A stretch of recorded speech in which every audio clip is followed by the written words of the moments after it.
Hello friends, today we are going to study the chapter of algebra 10th, that is linear equation in two variables. विद्यार्थी मित्रांनो, आज आपण इयत्ता 10वी मधील बीजगणित या भागातील पहिलं प्रकरण म्हणजे दोन चलातील रेषीय समीकरणे हे अभ्यासणार आहोत. We have learned about the linear equation in two variables in previous standard. आपण गेल्या इयत्तेत शिकलेलोच आहोत ना की रेषीय समीकरणे किंवा दोन चलातील रेषीय समीकरणे कशास म्हणतात. मग आता थोडंसं मी रिवाइज करते तुम्हाला की what is mean by linear equation in two variables, म्हणजे दोन चलातील रेषीय समीकरणाची व्याख्या काय. रेषीय समीकरणे आपण शिकलेलो आहे. रेषीय समीकरणे म्हणजे काय, ज्या समीकरणामध्ये चलाचा घातांक एकच असतो त्याला तुम्ही रेषीय समीकरणे म्हणता. मग आता ह्या नावातच डेफिनेशन आहे दोन चलातील रेषीय समीकरणे. म्हणजे ज्या रेषीय समीकरणामध्ये दोन चले असतात त्यांना तुम्ही काय म्हणता, दोन चलातील रेषीय समीकरणे. Means the linear equation who carries two variables is called linear equation in two variables. आणि जर पूर्ण डेफिनेशन करायची झाली लिनियर इक्वेशन इन टू व्हेरिएबल्सची तर काय म्हणणार, the equation which carry two variables, the equation which carry two variables and whose index is 1 is called linear equation in two variables. दोन चलातील रेषीय समीकरणे म्हणजे अशी समीकरणे की ज्याच्यामध्ये दोन चलांचा समावेश असतो. चल तुम्हाला माहितीत x y a b m n असे, म्हणजे ज्या समीकरणामध्ये दोन चलांचा समावेश असतो आणि त्याची कोटी एकच असते त्या समीकरणाला तुम्ही काय म्हणता, दोन चलातील रेषीय समीकरणे. ठीक आहे, याचं उदाहरण बघूया. फॉर एक्झाम्पल 3x अधिक 4y बरोबर 5. 3x अधिक 4y बरोबर 5 किंवा ह्यालाच तुम्ही कसं लिहू शकता, 3x अधिक 4y वजा 5 बरोबर 0. आता आपण रेषीय समीकरणाचे सामान्य रूप म्हणजेच general form of linear equation in two variables हे पाहूया. What is the general form of linear equation in two variables. General form of linear equation in two variables.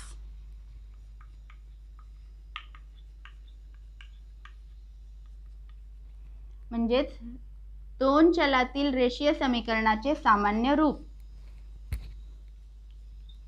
चलातील रेषीय समीकरणाचे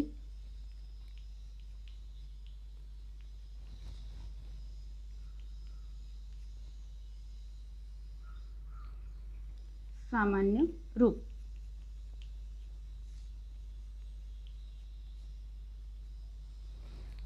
तर बघा, what is general form. General form काय आहे तर ax plus by plus c equal to 0 where a, b, c equal to real numbers. म्हणजेच ax plus by plus c याच्यामध्ये a b c हे काय पाहिजेत तर वास्तव संख्या पाहिजेत, रियल नंबर्स पाहिजेत. आणि x आणि y हे चल पाहिजेत. बघा त्यांची कोटी एकच आहे, x ची कोटी 1 आहे, y ची कोटी 1 आहे. म्हणून हे काय आहेत, दोन चलातील रेषीय समीकरणे आणि हे त्याचं सामान्य रूप आहे. आणि त्याच वेळेला a आणि b हे नॉट इक्वल टू 0 पाहिजेत. याची काय पाहिजे, व्हॅल्यू जी आहे a आणि b ची व्हॅल्यू ही एकाच वेळेला 0 नाही पाहिजे. त्याच्यामुळं काय होईल, ते समीकरण रेषीय राहणार नाही. ओके, ठीक आहे, इथपर्यंत लक्षात आलं सगळ्यांच्या. ठीक आहे, तर आता आपण काय करूया, पाठ्यपुस्तकातील एक ॲक्टिव्हिटी पूर्ण करूया. Let's study the activity.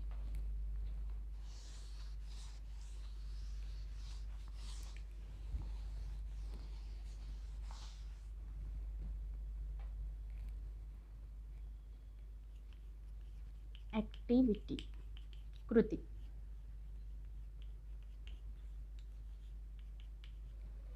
त्यामध्ये फर्स्ट इक्वेशन आहे समीकरण. इक्वेशनचा शॉर्ट फॉर्म आहे EQ आणि रेज टू n इक्वेशन. आणि याच्या पुढे whether the equation is linear or not, whether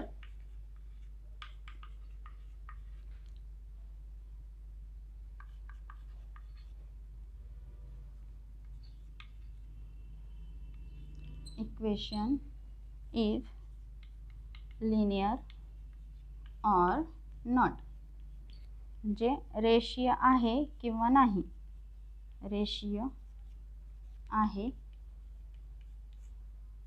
किंवा नाही हे ओळखायचं आहे आपल्याला. आणि कारण तुम्हाला कारण तर सांगता येईल की व्हॉट इज द रिझन. त्यातलं फर्स्ट एक्झाम्पल आहे 4m + 3n = 12. हां बघा आता इक्वेशन दिसत आहे समोर 4m + 3n = 12. याच्यामध्ये m आणि n हे काय आहेत, व्हेरिएबल्स आहेत. m आणि n हे व्हेरिएबल्स आहेत आणि त्याची कोटी म्हणजे इंडेक्स जी आहे, m चा इंडेक्स n चा इंडेक्स किती आहे, 1. Therefore it is linear equation. अगदी बरोबर आहे, very good. It is linear equation किंवा yes it is linear equation असं आपण म्हणू शकतो, किंवा यस नो इतकंच म्हणलं तरी चालेल कारण वर लिहिलेलं आहे यस आणि इथं हो किंवा होय. नेक्स्ट आता next example is 3x² - 7y = 13.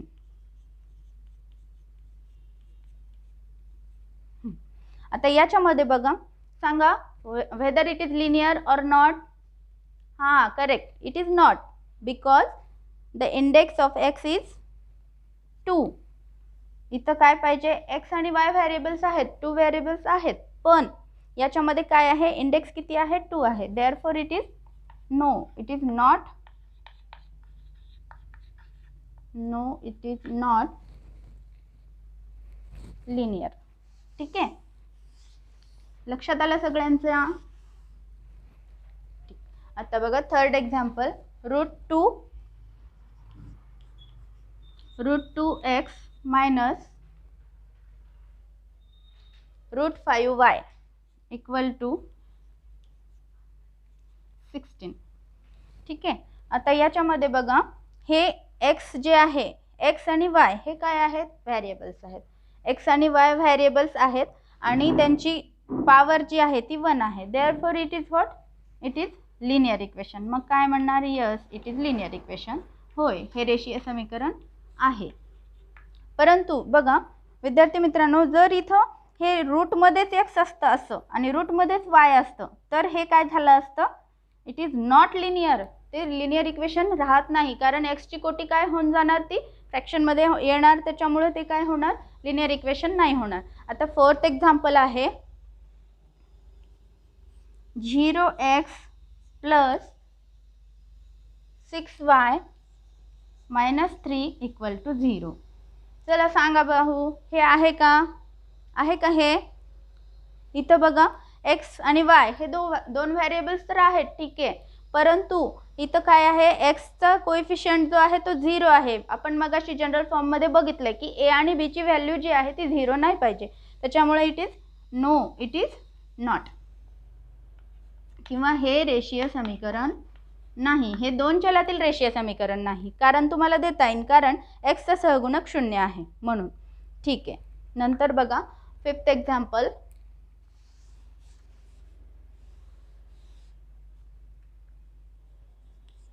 0.3x + 0y - 36 = 0. ठीक, आता बघा याच्यामध्ये x आणि y दोन चल आहेत, ठीक आहे, परंतु पुन्हा काय आला कोएफिशियंट, इथं 0 आला, इथं 0.3 आला. मग आता काय होईल, हे लिनियर होईल का, नाही, नो. तुम्हाला आता चांगलं कळायला लागलं आणि याय पण लागलं व्यवस्थित, छान. मग आता तुम्हाला अडचण नाही पडणार की कोणतंही समीकरण जर दिलं तर रेषीय आहे किंवा नाही हे शोधायला तुम्हाला अडचण आहे का, नाही, बिलकुल नाही. ठीक आहे, आता बघा next last example 4xy - 5y - 8 = 0. हां सांगू शकतात. बघा चल कोणते आहेत, x y, पण इथं x y एकाच ठिकाणी आहे आणि ह्यांच्यामध्ये इंटू म्हणजे गुणाकाराचं चिन्ह आहे. आपण घातांकाचे नियम शिकलेलो आहेत, लॉज ऑफ इंडायसेस शिकलेलो आहेत. आता याच्यामध्ये कोटी जी आहे ही काय होणार, इथं 1 नाही होणार, 1 आणि 1 2 कोटी राहून जाईल, त्याच्यामुळे हे पण काय होईल, हे रेषीय समीकरण नसणार आहे. नो इट इज नॉट, हे रेषीय समीकरण नाही. ठीक आहे. कुणाची काही अडचण? आता तुम्हाला ओळखता येतात सगळे समीकरणं, म्हणजे एक्झाम्पल्स दिले तर ओळखता येतात जनरल फॉर्मवरून. आणि जनरल फॉर्म लक्षात आहे ना? What is the general form of linear equation in two variables? हां, ax plus by plus c equal to 0. Correct. छान. आता आपल्याला बघायचं आहे एक सामायिक रेषीय समीकरण म्हणजे simultaneous linear equation. What is simultaneous linear equation? When we think two equations at the same time and the solution of these equations is one. म्हणजे दोन समीकरणांचा ज्यावेळी आपण एकदाच विचार करतो आणि त्याच्यामध्ये त्या दोन्हीची उकल जी आहे किंवा त्या दोन्हीचं समाधान एकच किमतीने होत असेल, एक्स आणि वायच्या दोन्ही समीकरणासाठी एकच किंमत पाहिजे, तर ते काय असेल? सायमल्टेनियस लिनियर इक्वेशन म्हणजे एक सामायिक रेषीय समीकरण. एक सामायिक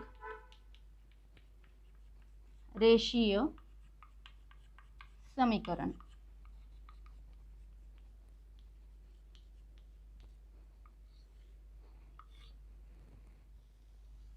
डेफिनेशन बघा, अजून एकदा सांगते मी, कुणाला नोट डाऊन करायची असेल तर नोट डाऊन करून घेऊ शकता.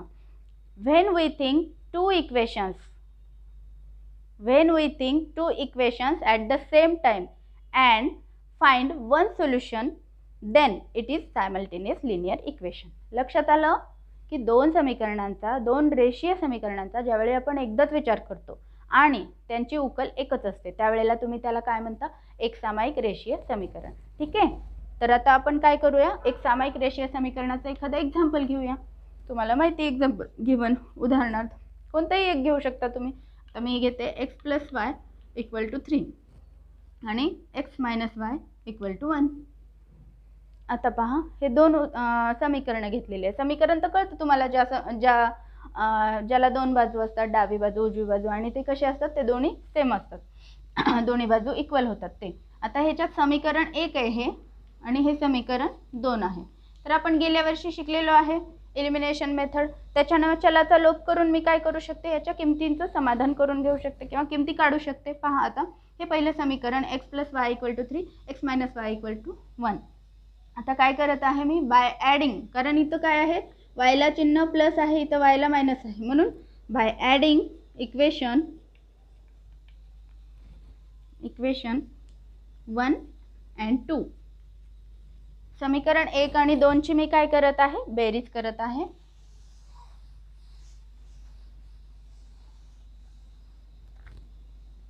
X plus y equal to 3 आणि x minus y equal to 1. Addition काय होईल? एक्स आणि एक्स ह्याला कोएफिशियंट 1 1, 1 प्लस 1 2, 2x हे प्लस मायनस गेट कॅन्सल्ड आणि 3 plus 1 4. 2x is equal to 4. We know that 2 into हे साईन असतं इथं. आणि मग आता इकडचा मल्टिप्लिकेशन बरोबरच्या इकडे गेल्यावर काय होणार आहे? भागाकार. ठीक आहे. 2x इज इक्वल टू 4 आलेला आहे, means x is equal to 4/2. That is x is equal to 2. Value of x किती आली? 2 आली. एकदम करेक्ट. आता x इज इक्वल टू 2 आलेला आहे. आता put x is equal to 2 in equation. आता x बरोबर 2 ही किंमत आपण काय करूया? कोणत्याही एका समीकरणात ठेवा. हे समीकरण 1 आहे, हे समीकरण 2. आता मी समीकरण 1 मध्ये ठेवते. Put x is equal to 2 in equation 1. That is x plus y is equal to 3. x ची किंमत ठेवून देते मी 2 plus y is equal to 3. Y is equal to 3, हे प्लस 2 इकडे गेलं minus, means y is equal to 1. आता लक्षात आला, x ची व्हॅल्यू 2 आलेली आहे, y ची व्हॅल्यू 1 आलेली. हे आपल्याला झालेलं आहे गेल्या वर्षी 9वीला, म्हणून आपण आता ह्याची उकल काढू शकतो. What is x, y equal to 2, 1. It is the solution. तुम्ही लास्ट फायनल आन्सर लिहिताना काय लिहिणार? याचं सोल्युशन लिहायचं जर म्हटलं तर काय लिहिणार? की the solution is x, y is equal to 2, 1. मराठीमध्ये काय लिहिणार? की उकल बरोबर x, y, उकल बरोबर x, y बरोबर 2, 1. हे एक्झाम्पल मी तुम्हाला एक सामायिक समीकरण कसं असतं किंवा त्याची उकल कशी निघते ह्याच्यासाठी दिलेलं आहे. आता ह्या उकलीमुळे किंवा ह्या सोल्युशनमुळे ह्या दोन्ही समीकरणांचं समाधान होतं. म्हणजे ह्या पण आणि ह्या पण, ह्या दोन्ही समीकरणासाठी एकच सोल्युशन आहे, दॅट इज 2, 1. तर हे आपण एक सामायिक समीकरण इथपर्यंत आपण शिकलेलो आहे. आता आपल्याला एक सामायिक समीकरण सॉल्व करण्यासाठी वेगवेगळ्या डिफरंट मेथड्स आहेत, त्या आपल्याला अभ्यासायच्या आहेत. There are different methods to solve the simultaneous equation. First one is the elimination method, second one substitution, third graphical representation or by solving by graph, third and fourth is the Cramer's rule. असे आपण काय आहेत वेगवेगळे methods आहेत. त्यापैकी आता आपल्याला first one म्हणजे इलिमिनेशन मेथडनं आता आपण काय करणार आहेत तर सोडवणार आहेत. लक्षात येते का सगळ्यांच्या वेगवेगळ्या मेथड्स आहेत, तर तुम्हाला कोणती पण मेथड म्हणजे सर्व मेथड शिकल्याच्या नंतर जी तुम्हाला इझी वाटते त्याच्यानं सॉल्व करायचं. किंवा जर एक्झाममध्ये त्यांनी विचारलं की solve by Cramer's rule, solve by substitution method असं विचारलं पर्टिक्युलर, तर त्या टाईपनं सोडवा. परंतु आता तुम्हाला जी प्रॅक्टिस सेट 1 आहे त्याच्यात तुम्हाला जी मेथड जमेल त्याच्यानं तुम्ही सोडू शकता. ठीक आहे. फर्स्ट वन आता प्रॅक्टिस सेट 1.1 कडे वळूया.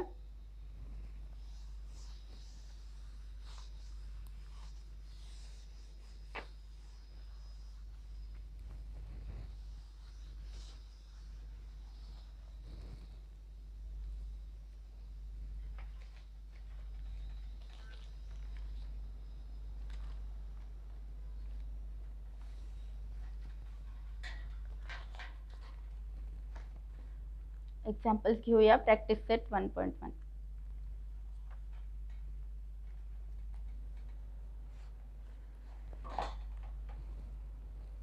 Let's see practice set 1.1.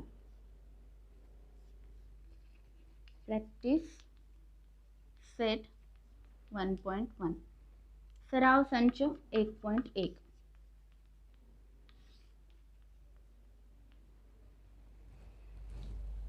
First question, पुढील कृती पूर्ण करून एक सामायिक समीकरण सोडवा.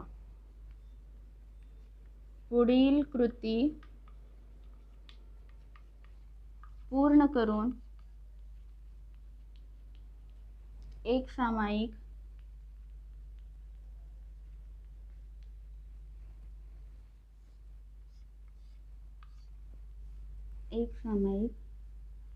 समीकरण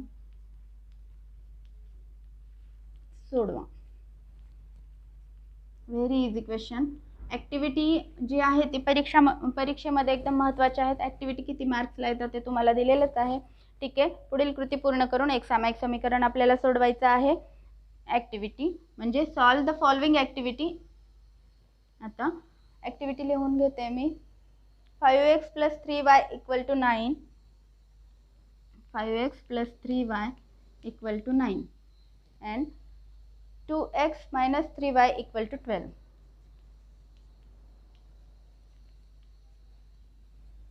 नेक्स्ट काय दिलेलं आहे? It is equation first, it is second,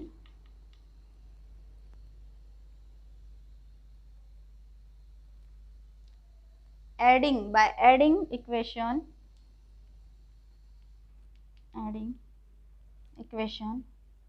1 and 2 म्हणजे समीकरण 1 + 2 करू. समीकरण 1 + 2 करून पहा मी ॲक्टिव्हिटी लिहून घेत आहे. सर्वांनी लक्षपूर्वक पाहायचं आहे. «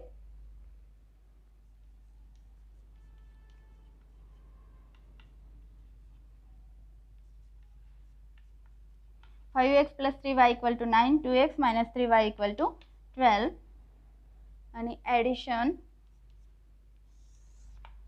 इथे दिलेला आहे. ओनली x दिलेला आहे आणि इकडे बॉक्स दिलेला आहे. इथे एक बॉक्स आहे ॲक्टिव्हिटी फिलअप करण्यासाठी आणि इथे एक आहे. ठीक आहे. तर आता हे तुम्ही करू शकता. एवढं तुम्ही हां चला सांगा. ॲडिशन केल्यावर 5 + 2 5 + 2 किती 7. ओके 7x आणि हे plus minus get cancel. 3y 3y 3y plus आहे 3y मायनस आहे. ओके तर आता 3y 3y कॅन्सल झालं. 12 + 9 21.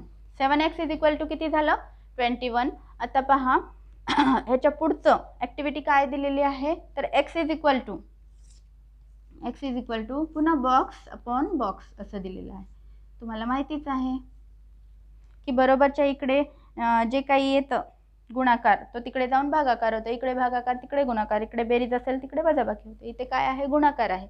ओके म्हणून काय झालं आता इथं 7x is equal to 21 means 21/7 आणि x इज इक्वल टू बॉक्समध्ये काय येणार, इथं बॉक्स आहे 7×3 = 21. x is equal to 3. It is the value first. एक्सची व्हॅल्यू आलेली आहे. आता ॲक्टिव्हिटीमध्ये नंतर दिलेलं आहे की x इज इक्वल टू 3 हे समीकरण 1 मध्ये ठेवूया.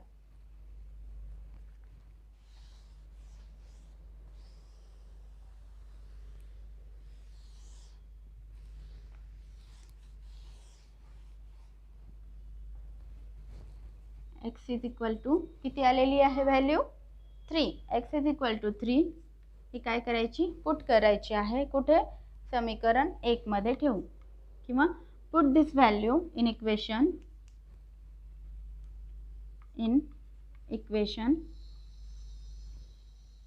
1. मराठीमध्ये काय लिहिणार तुम्ही की x बरोबर 3 ही किंमत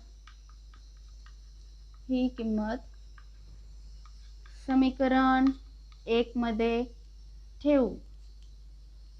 समीकरण 1 मध्ये ठेवू. तर आता समीकरण 1 मध्ये ठेवायलो, त्याच्यानंतर समीकरण 1 मध्ये ठेवल्यावर काय 5 into box plus 3y equal to 9. आता 5 हे 3 ही व्हॅल्यू इथे ठेवणार एक्सची, कारण इक्वेशन काय होतं तुम्हाला माहिती 5x + 3y होतं. ओके, तर आता काय झालं हे 3y इज इक्वल टू 9. हे आता हा बॉक्स इकडे घेणार. 5 × 3 दॅट इज 15. 9 - 15. आता 9 मधून 15 जात नाही, मग 15 मधून 9 घालवा means 3y is equal to किती येणार हे, बरोबर आहे मोठ्या संख्येचं चिन्ह येणार. 15तून 9 गेलं 6, मोठ्या संख्येचं चिन्ह मायनस आहे म्हणून -6. Okay, 3y is equal to -6. y is equal to किती येणार -6/3 that is y is equal to -2. मग y बरोबर काय आलेलं आहे -2. तर आता आपल्याला हे इतकाच बॉक्स दिलेला आहे ॲक्टिव्हिटी फिलअप करायला. तर आता तुम्हाला 2 व्हॅल्यू भेटलेले आहे. ह्याला पण बॉक्स होता कशाला -6 राईट, याला बॉक्स आहे आणि इथं -6ला बॉक्स आहे. बॉक्स भरायचे आहेत तुम्हाला. परीक्षेमध्ये असे बॉक्स येतात प्रिंटेडच. मग तुम्हाला फक्त ॲक्टिव्हिटी त्याची प्रोसिजर करायची किंवा त्याची रीत करायची आणि मग तिथं लिहायचं. तर आता वायची व्हॅल्यू आली -2, एक्सची आपण काढली होती किती 3. मग आता खाली काय लास्टला x, y that is 3, -2 is the solution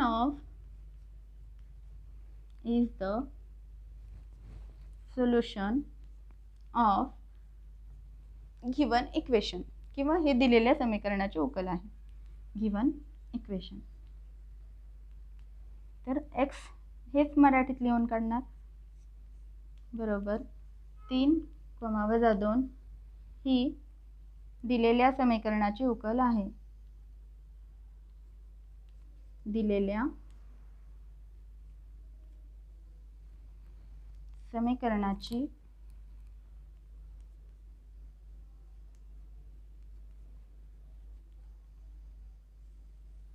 उकल आहे.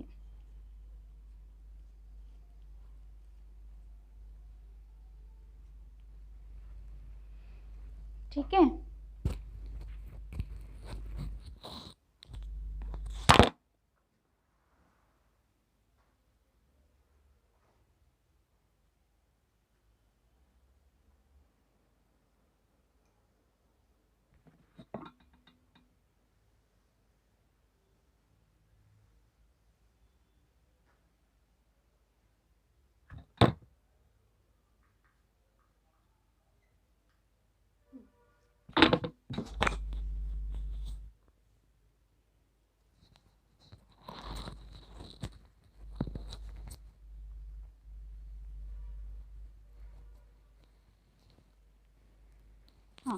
तर आता आपल्याला बघायचं आहे दुसरं उदाहरण.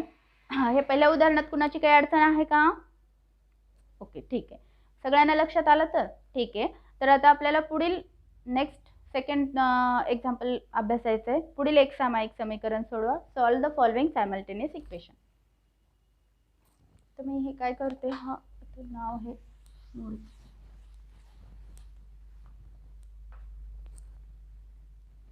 सॉल्व फॉलोइंग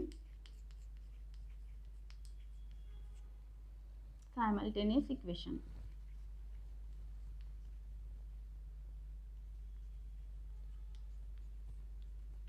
पुढील एक सामायिक समीकरण सोडवा. असं हे आपलं दुसरं गणित आहे प्रॅक्टिस सेट 1.1 मधलं. एक सामायिक समीकरण सोडवा.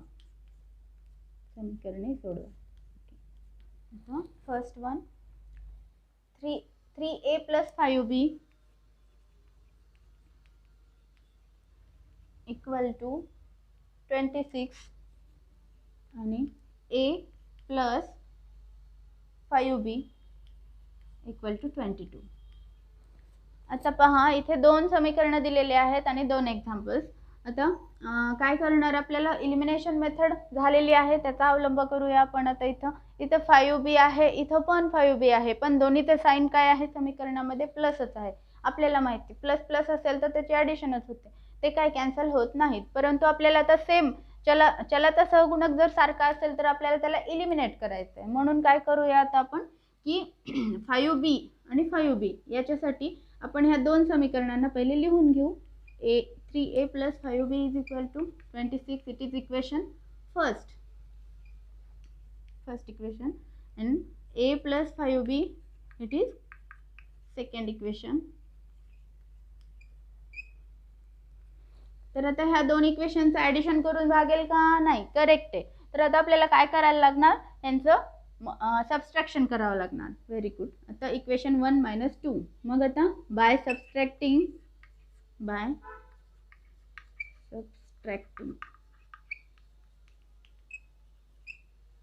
Equation 1 and 2. 1 आणि 2 समीकरण 1 आणि 2 ची वजाबाकी करून अशा ह्या स्टेप मधल्या लिहिणं फार आवश्यक आहे, त्याला मार्क असतात. त्यामुळे तुम्ही हे लिहायच्या कंटाळा करायचा नाही, कुठलीही स्टेप एस्केप करायची नाही. ठीक आहे. आता हे इक्वेशन फर्स्ट, हे इक्वेशन सेकंड.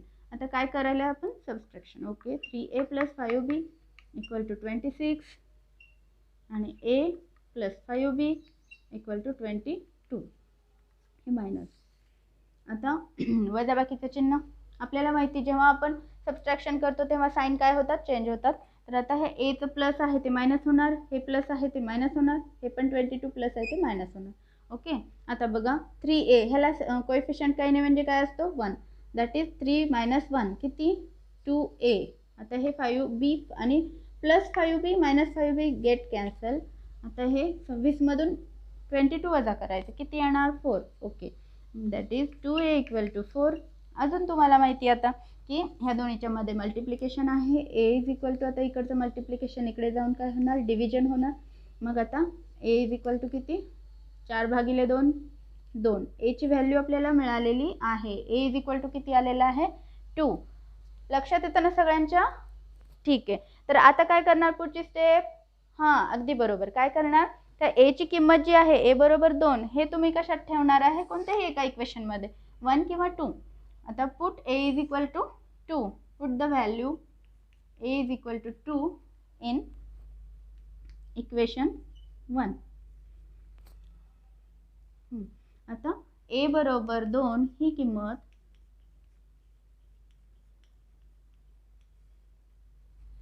समीकरण 1 मध्ये ठेवू. 2 मध्ये ठेवली असती तर अजून सोयीस्कर होत होतं. तसं काही नाही, तुम्ही कोणत्याही ह्याच्यात ठेवू शकता. तर आता a = 2 मी ही कशात ठेवत आहे 1 मध्ये. समीकरण 1 काय आहे आपलं 3a + 5b = 26. तर आता हे काय आहे समीकरण 1 आहे. याच्यामध्ये काय करायची, a = 2 ही किंमत, a च्या ठिकाणी काय ठेवा 2. तुम्हाला येते 3 आणि a मध्ये कोणतं साईन आहे, मल्टिप्लिकेशन. 3 × 2 + 5b = 26. 3 × 2 = 6, 6 + 5b = 26. आता 5b = 26. इकडचं हे +6 इकडे जाऊन काय होणार मायनस. करेक्ट. आता 5b इक्वल टू किती आलेला आहे 20. 5b इक्वल टू किती आलेला आहे 20. तर आता हे 20 5b equal to 20 means b is equal to 20/5 आणि b इज इक्वल टू किती येणार 5/20 दॅट इज 4. b ची व्हॅल्यू किती आली 4. आता लास्ट आन्सर काय लिहिणार तुम्ही याचं हां सांगा. हां एकदम करेक्ट. काय लिहिणार the solution of given equation किंवा the solution of given simultaneous equation is a, b. इथे लिहिते मी final answer. The solution of given equation is a, b is equal to महत्त्वाची स्टेप आहे हे सुद्धा. ए बरोबर किती आहे 2 आणि बी बरोबर किती आहे 4. पहिल्यांदा जे चल आलेलं आहे त्याचेच फर्स्ट लिहायचे. तुम्ही उलटं लिहिलं बी ए लिहिलं तर ते तुमचं रॉंग होणार. म्हणजे एच्या व्हॅल्यूला बीचे आणि बीच्या व्हॅल्यूला एचं लिहिलं तर रॉंग होणार. तर आता मराठीत हे काय लिहिणार दिलेल्या समीकरणाची उकल बरोबर देअरफॉर म्हणून दिलेल्या समीकरणाची उकल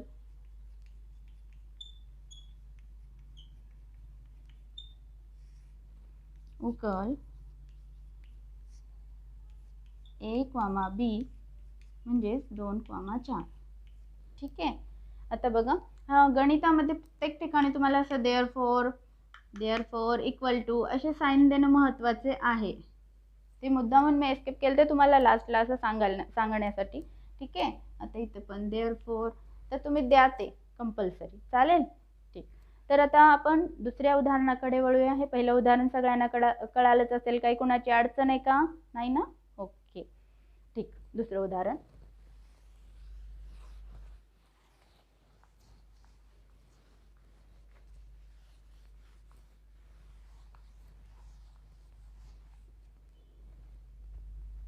x plus 7y is equal to 10. x plus 7y equal to 10.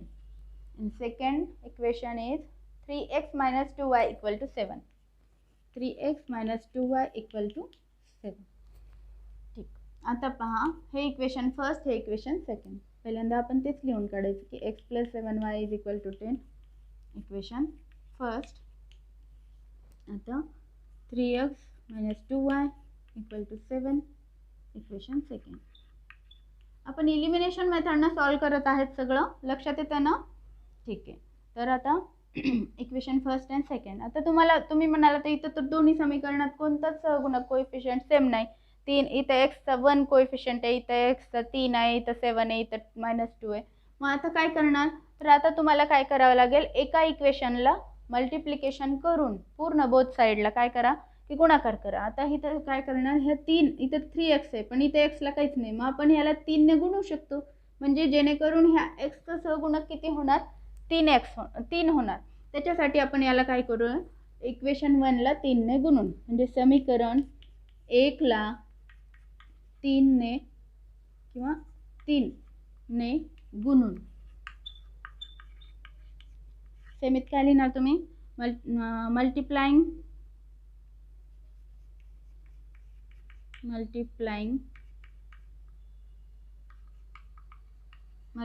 by 3 two equation 1.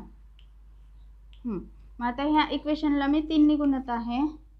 काय झालं x plus 7y equal to 10. बघा पूर्ण इक्वेशनला गुणत आहे मी किंवा मी असं बॉक्सचं ब्रॅकेट करते. आता 3 ने x ला गुणलं काय होईल 3x. 3 ने 7 ला गुणलं 7 त्रिक 21 y बरोबर 10 त्रिक 30. हां हे झालं आपलं नवीन इक्वेशन किंवा आपल्याला मिळालेलं नवीन समीकरण इक्वेशन 3.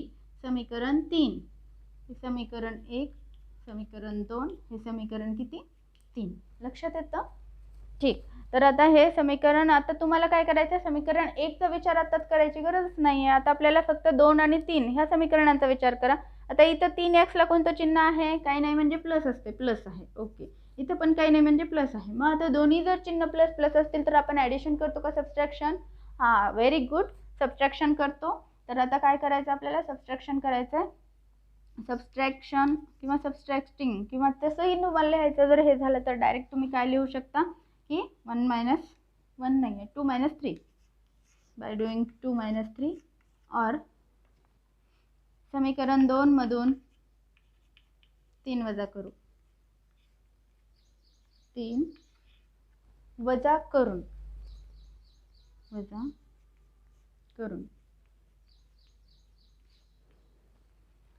ठीक आहे. आता समीकरण 2 काय आहे इकडून लिहिते मी. समीकरण 2 मधून 3 वजा करायचे. समीकरण 2 कुठे आहे? हां 3x -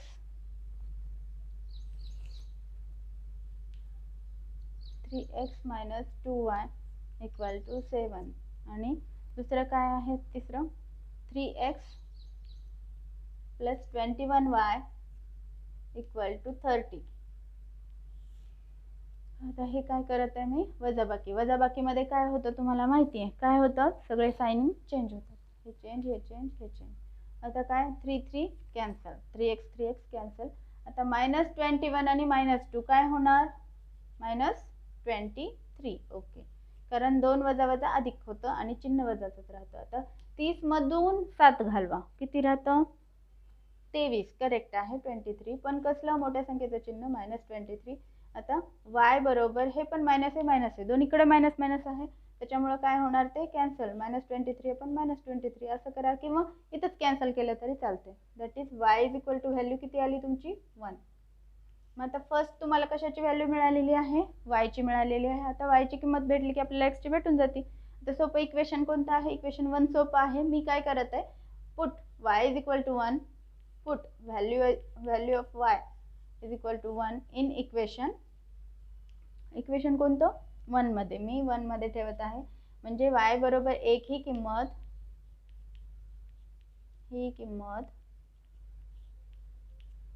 समीकरण 1 मध्ये ठेवू.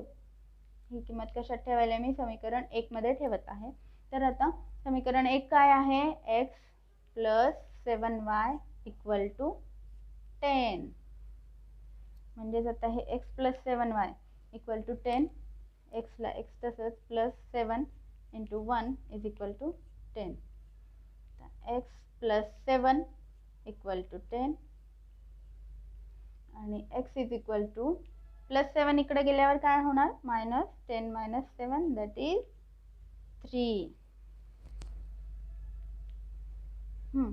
आता मग x = किती आली तुमची व्हॅल्यू x = 3. हां लक्षात आलं. आता आपल्याला समीकरणाचे उकल मिळालेले आहे. पहिले जरी y ची मिळाली तरी किंमत कशाची ठेवणार तुम्ही फर्स्ट x ची. ओके म्हणजे the solution of equation therefore the solution of given equation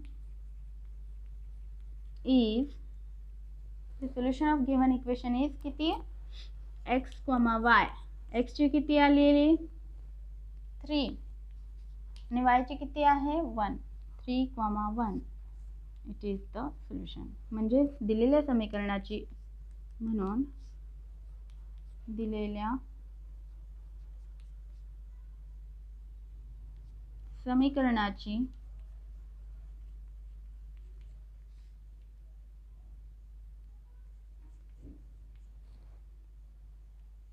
समीकरणाची उकल बरोबर x, y बरोबर 3, 1. इतके सोपे गणित आहेत हे. सगळ्यांना लक्षात आलंय का? ठीक आहे. तर अशाच प्रकारे तुम्ही खालचे पण गणित करू शकता. तर आत्ताचं हे गणित सगळ्यांना समजलं ना? ठीक आहे. तर अशाच प्रकारे पुढचे पण गणित आहेत प्रॅक्टिस सेट 1.1 मधले. तर तुम्ही असे सर्व एक्झाम्पल्स काय करा सॉल्व करा आणि उद्या मला दाखवा.